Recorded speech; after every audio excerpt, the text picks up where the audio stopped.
Late again. My passengers can't be kept waiting for the likes of him.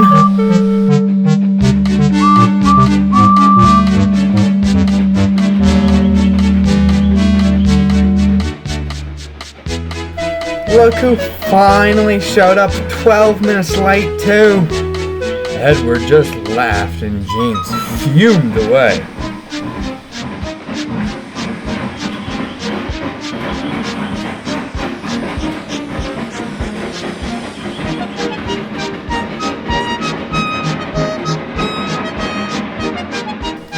Later that day, James came back to the big yard still brooding about his encounter with Edward that morning. Edward is impossible. He clanks around like a lot of old iron, and he's even slower than that. Old iron? Slow? Why, Edward could beat you in a race any day. Oh yeah? I'd like to see him do it.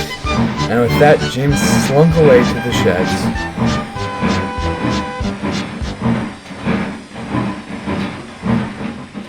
Many days later, James was grumpily shunting some trucks into his siding at a much smaller station. Suddenly, he was screeched to a stop. His driver stumbled out of the cab, supported by his fireman. What's going on? Frank has been taken ill. He has to go home now. Great, so I'm just sitting around here all day. James sulked with rage as his crew departed. The fireman was standing on the platform later when he heard shouting from the signal box and saw James rush through the station. The station master joined him a second later at the signal box. What the bloomin' hell was that? Two boys were on his footplate and they tumbled off and ran when James started. What in God's name are we supposed to do now? I've called the Fat Controller. Edward is coming with an inspector. He said to get a coil of wire and a shunter's pole. Whatever for? Search me, but we must get them at once. Edward arrived 10 minutes later and the fireman climbed aboard and the blue engine set off in chase of James. I'm coming, he panted.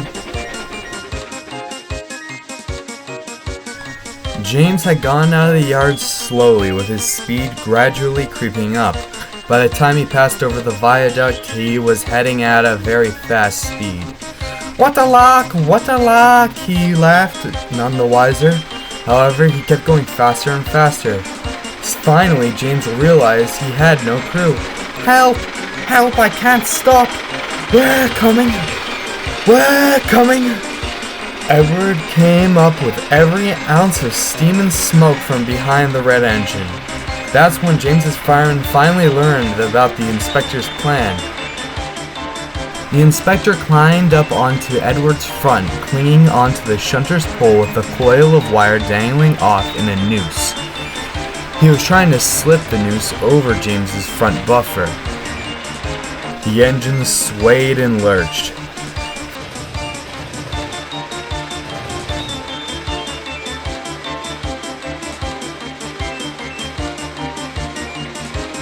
Finally, got it! The inspector tightened the noose and James's fireman scrambled across. Both crews slammed on the engine's brakes. Finally, the runaway was over. So, the old iron caught you after all. Oh, you heard about that? I'm sorry, wheezed James. You were splendid, Edward, really. Edward could only give a smile. The two reversed back to the last station. The Fat Controller stood at the end of the platform.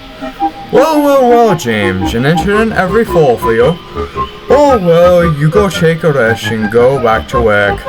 As for you, Edward, I'm proud of you.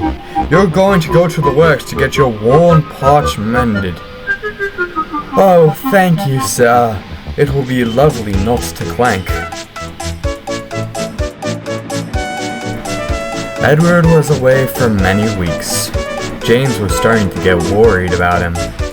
But you'll be glad to know, when Edward returned one sunny afternoon, James and all the other engines gave him a tremendous welcome.